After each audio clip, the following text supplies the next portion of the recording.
Barry, just how do you kind of win over the game? What were the points of emphasis with you guys? Yeah, we approached the Sunday like we do every other game. As far as you learn from your successes, but really, to be honest with you, the time you learn the most is from your failure, right? And so obviously the routine was the same, but the emphasis on, hey, where can we improve? What can I do to help you? What did you like? What did you not like? It's a constant conversation, not just with Luke, with all of our players on all sides of the ball in all phases. But obviously we got off to a slow start, and that goes without saying. Luke wasn't as probably as sharp as he had been in some other games. Made some really nice plays, competed really hard, like our team did in the second half. But we had some things we got corrected that will help us move forward. What did you see from him in terms of how he saw the field on Saturday? I don't think he saw the field any differently than what he had seen. Obviously the first interception was something that he didn't see clearly, was a misread, and their speed in the back end, I think, really showed up during the course of the day, and that was a good example of that. The safety, the spun, and he thought the safety was grabbing the low crosser, and it's a mistake that most quarterbacks make at some point in time, and obviously it's something that we need to learn from, and he will. Barry, from what you're seeing, Barry, is Luke holding on to the ball too long, or is it not that simple? Say one more time. From what you're seeing based off Saturday, is Luke still holding on to the ball too long, or is it just not that simple? It's not that simple. Okay. Red zone offense, percentage-wise, is even better than a year ago. What maybe you broke down on Saturday? You had several trips there. Yeah, it was a big factor, obviously, in the game. I think we had four trips officially, and got one touchdown and a field goal, and had two possessions where we had nothing. So from a percentage standpoint and from an execution standpoint, obviously a really poor day in the red zone. And really when it comes down to it, we've got to, it starts with me, right? We got to call a little bit better, and we got to have a heightened sense of execution when the field gets compressed against a good team, fast teams like we're going to see and play the rest of the season. Like those little inches, those little yards, the fits, the angles, the executions become a heightened importance, and we have executed fairly well down there throughout the year, but yesterday or Saturday we did not, and that's something we sat back and evaluated as a staff and as a team. So what is the challenge when you don't have room to really work with? Yeah. It's so compact. The challenge is just what you said, right? The safeties aren't as deep. Coverage doesn't have to defend as much as the field, so everything gets very restricted, and execution becomes a premium there in those moments. Your steps, your angles, the fits, the reads, the routes, the spacings, all those things is what makes good execution in the red zone possible. And we had moments where that wasn't present. What's unique about the Minnesota defense? Is it a similar scout to anybody else that you've played this year so far? No, not really. It's a little bit different than what we've, obviously there's only so many down linemen you can have. It's a 3-down team or a 4-down team. And this is primarily a 4-down team, a new coordinator, similar tree than what they've been previously running, but it's got a very different feel and flavor from what it has the previous 2 years that I was here going against Minnesota. The structure and the infrastructure is certainly the same. I think they're playing at a really high level. You can tell they're playing with a lot of confidence.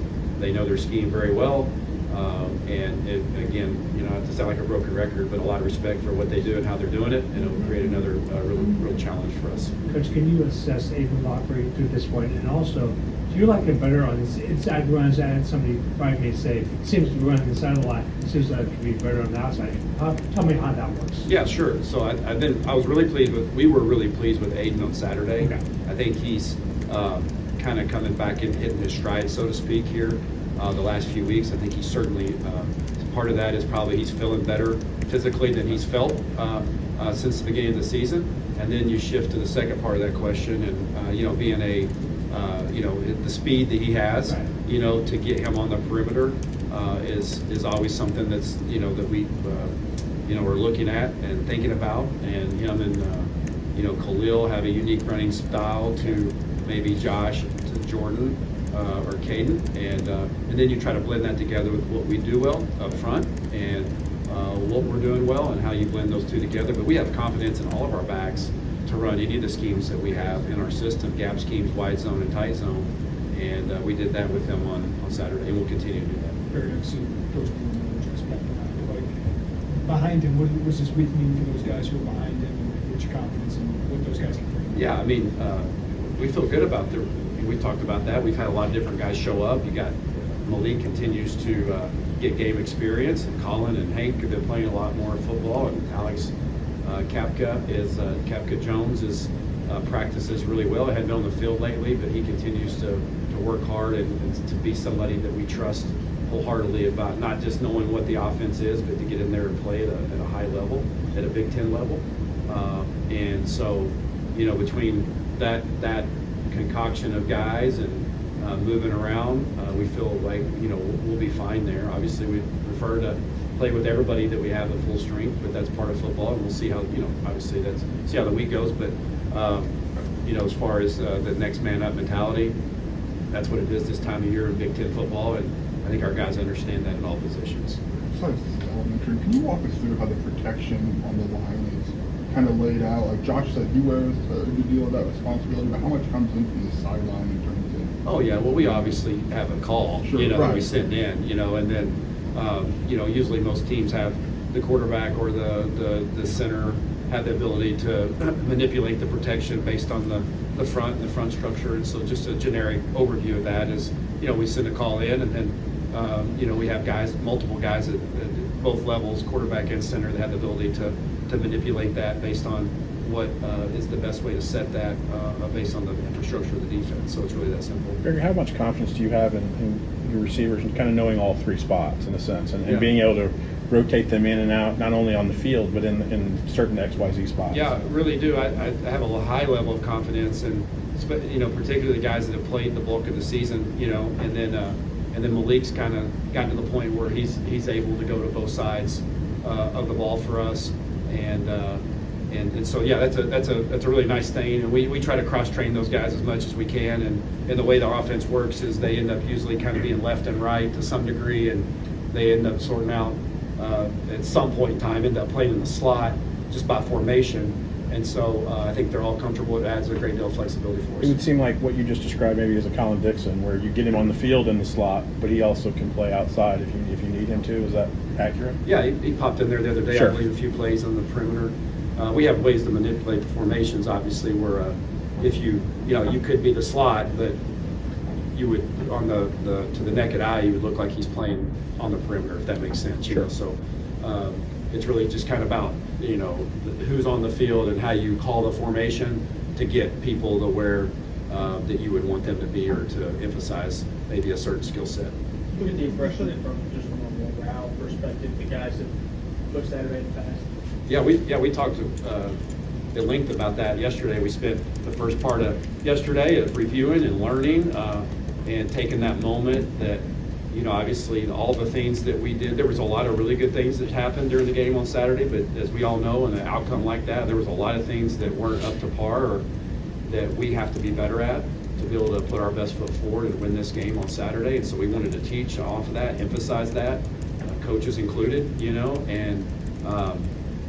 and then go have dinner, and then literally let's turn the page, right? Let's turn the page to this opponent that's coming up, who's a really good football team, and it's a really big game for us on Saturday here. So I thought our guys did a nice job of embracing the corrections, absorbing the corrections, and then turning the page. And obviously today's their off day, and so when we get back in here tomorrow, we'll hit the ground running as we fully turn the page to our prep for Minnesota. Along those lines, would you say Luke Altmyer is more equipped this year to respond to that kind of adversities from a mental standpoint? Yeah, I would think so. I know so. I mean, he's a more mature player, a more complete player than he was this time last year. And every experience he's had, home, road, win, loss, good game, bad game, you learn from. And he certainly approaches it like that. And he's more comfortable in his role and what he's doing. And so, I feel very confident he'll bounce back and continue to lead our football team in the way that he has, and put his best foot forward in our preparation this week, and he'll have to play well on Saturday against a really good defense. It feels like the run game has been a positive the last Yep. couple of weeks. What do you get from that committee and just that entire operation Yeah. to get some success against really good defense? We played. Yeah, I agree with that. I think our run. I've been pleased with that. We still have some things that we got to get better. We got to run the ball better and continue to stay committed to that. but I do think our backs ran really hard the other day, and I think at times our line did some really good jobs, or did a really good job, I should say, against that front, and covered them up pretty well, and we made some tight ends were involved in that as well. I thought Carson Goda really played well for us the other day, and in his role, and yeah, I mean, hopefully we're coming in kind of our own a little bit in sync in the run game, and kind of that's leveling off for us, because that's got to continue to be an important thing that we do. Is you know, just we got to be able to run the ball efficiently and effectively, and I mean, I think these guys, I don't know exactly the number, but I know it's a very highly ranked run defense, and the defense overall that's been stingy against the run. And so it'll be a great challenge for us to be able to do that this week. What's Luke's role maybe in that run game moving forward? I mean, do you dial up more for him specifically, or do you just kind of count on him maybe making the reads when it's time? Yeah, both. I mean, you know, there's some of that's natural reads. You know, against Michigan a couple weeks ago, there were some more maybe designed, you know, things for him, and then certainly had some of that stuff in the plan as well. It just never unfolded last week, but we feel like he's a weapon for us, and but you know, the first priority for us is we want to give the ball to the backs, and then when we can add an extra hat or get the opportunity for him to get on the edge, that's something that we got to continue to explore, because I think Luke's got a natural knack for that. He's got a good ability to do that. I saw the ball come loose a few times with him. Like, what's the process for you guys throughout the week of working on that ball security? Yeah, in the pocket. Yeah, we try to simulate the best we can without actually getting him in, you know, harm's way, but just so he can practice and continue to harp on, you know, two hands on the ball and ball security. And you know, that's one of the things we talk about a lot, is just like we have to protect the quarterback and protect the ball and the ball carriers, right? And so that's everybody, including himself. He's got to protect himself, you know, with getting rid of the ball at times, and then we got to protect his blind side, you know, when he doesn't see those things coming. So whether it's a lineman, a tight end, a back, a receiver running the right route, quarterback throwing the right time, there's a lot that goes into having ball security, other than just holding on to it, you know. And but that's obviously a big point of emphasis for all of our players on offense. You touch the ball, job security is the most important thing that you have, right? Ball security, and so we emphasize it, preach it, work it during practice. We'll continue to do that again this week. All good? Thank you, guys.